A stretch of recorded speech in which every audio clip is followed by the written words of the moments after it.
بر سوچان بگیره و کزارok tevle bibin projeya binavê em ebrûne amade kir Müdüriyeta Evlekariye ji zarokan koma rex û koroyê ava kir zarokan bi zimanê Kurdî, Tirkî, Erebî û Ermenkî stran gotin. Govend, Horon, Lîstika Zeybek û Romanê. Stranên bi Kurdî, Tirkî, Erebî û Ermenkî.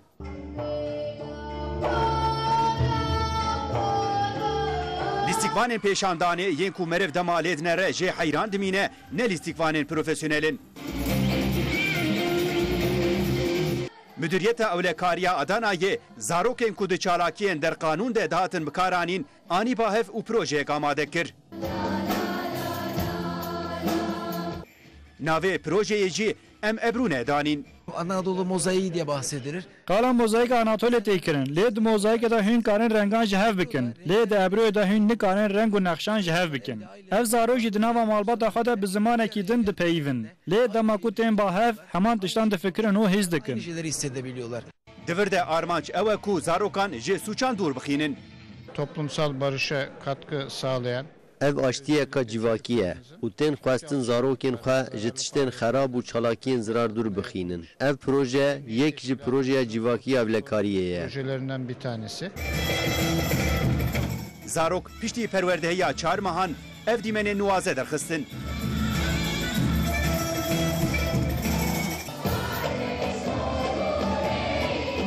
Zarok stranên xwe ji bo mirovahî û aştiyê gotin. Bırak hem Kurmanç hem Türk hem Arabi hem gışa cam hevdinin öğretmenime Uğur 5 saat öğretmenim nece öğretmenim müzikiyi evcimel go tiştek veni hey varacağım hani em pevre tiştek veni proje hoşik derxe çünkü em bırak çağrıya barış edin. Hey jiraçi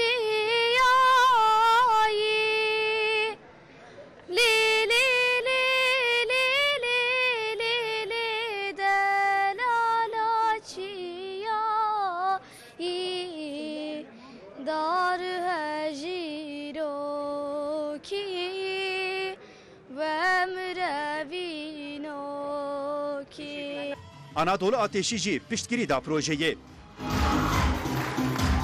Adana'nın uzak semtlerindeki çocuklar Li taxên Edeneyê zarokên ku dûrê hebin bi çalakiya huner anîn bahev.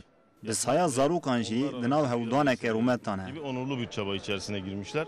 Zarok ve koma zaroka Çuruskeya Anadolu Ateşi rehat bahev. Nod û pênc zarokên ku temenê wan biçûk lê dilê wan mezine hemû hunerên xwe nîşandan. Performansa wan ya ewil gelek serkeftî bû. Bi Kurdî, Tirkî, Erebî û Ermekî stran gotin. Bi müzik û stranan hemû cudatiyên gerdûniyê ji holê rakirin. Yên ku wan temaşe dikirin bê gelek kêfxweş bûn.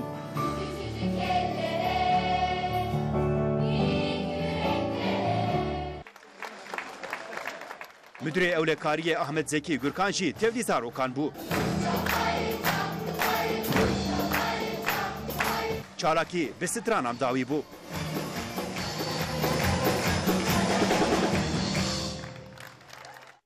Berê pir dîmenên xweş bi rastî me dîtin û berê bi rastî di vê di wextekî wiha de pêdiviya Tirkiye, pêdiviya welatan jî bi dîmenên wiha heyî bi çar zimanan stran hatin gotin pir dengê xweş jî hebûn keça dawî bi rastî jî pir xweş stran got. Rastî çima xelas bu xeber çi xweş bû ya. Niha melat dema destek hat tayîn Edeneyê ev zarok ne zarokên profesyonelin. Dibêjin zarokên ku destê wan de heya do kevir hebûn. Dema destek hat tayîn dema piştevaniya divê cana merol xwe jî vegere rexna xwe jî bigire. Gelo ev zarokên ma çima destê wan de kevir ye çima li kolanan digerin. Dema wek van zarokan wek not û siyeh zarok not û çar zarok hatin wir Koreya kavakirin çawa jî dereqisin wek Anadolu Ateşi xwe Mustafa Erdoğan jî be destekek pir baştayî em wî jî pîroz dikin. Wek ew koma profesyonel Anadolu Ateşi dilîzin ez bawer dikim ev her du kom ev komê zarokên ku Edeneyê kevir davêjin û koma Anadolu Ateşi بین باجارکی یعنی لیستی که جبور رقصه بین از باور دکم گله کس به خودم واز زاروکان هنگی او قصی خوشت لیست بلی براسی جی دما کو اف پروژه وها بین دارخصن و دوام بکن اف زاروکین کود بیژن کور داویژن یعنی گلک تشتین خوش و جوان در کوین مدیت ایکو دنگی وان خوش بو جبری دنگ جی وکیدن پر تشتین خوش و در کوین هولی لتنی حوجهی به وان پروژه ان هنی کو دوام بکن راستی چما خلاص با خبر پر خوش بو تماشاوان نجاب روح